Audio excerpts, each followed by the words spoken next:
Reconnaître si une suite est géométrique ou non. Dans un premier exemple, on considère la suite UN définie par UN égale n au carré plus 2n plus 1.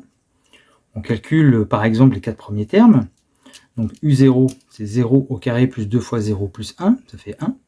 U1 remplace n par 1, ça fait 1 au carré plus 2 fois 1 plus 1, ça fait 4. U2, ça fait 9. U3, ça fait 16. La suite est-elle géométrique? Pour ça, il faudrait qu'il y ait un multiplicateur qui permette de passer d'un terme à l'autre. En faisant une division, U1 divisé par U0, on trouve 4. U2 divisé par U1, on trouve 9 divisé par 4, qui n'est pas égal au rapport U1 sur U0. Donc la suite n'est pas géométrique. Maintenant, prenons un autre exemple.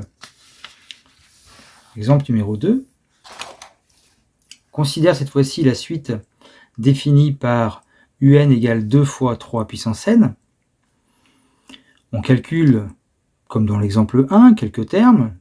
U0, 2 fois 3 puissance 0. 3 puissance 0, ça fait 1, donc ça fait 2 fois 1, ça fait 2. U1, c'est 2 fois 3 puissance 1. On obtient 2 fois 3, ça fait 6. U2, 2 fois 3 au carré, ça fait 18. U3, 2 fois 3 au cube, ça fait 54. On a l'impression, en tout cas il semble, que cette suite paraît géométrique. On voit un multiplicateur 3 qui apparaît, 3 fois 2, 6, 3 fois 6, 18, 3 fois 18, 54.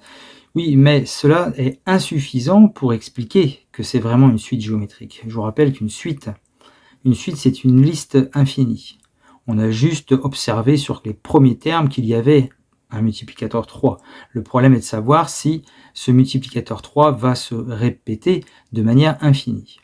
Et donc pour ça, la méthode est de montrer qu'on va trouver un multiplicateur entre UN plus 1 et UN, et ce, quel que soit l'anti-n. Pas forcément pour U0, U1, U2, U3, mais pour tout n.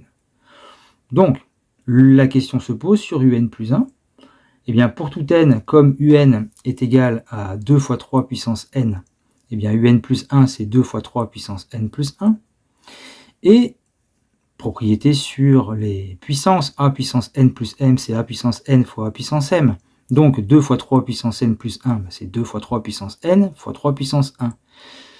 Et en fait, on réussit par cette transformation, assez simple, finalement de récupérer à gauche ici le terme un. 3 puissance 1, ça fait 3. Et finalement, sans grands efforts, un plus 1 est égal à un fois 3, c'est-à-dire 3 fois un.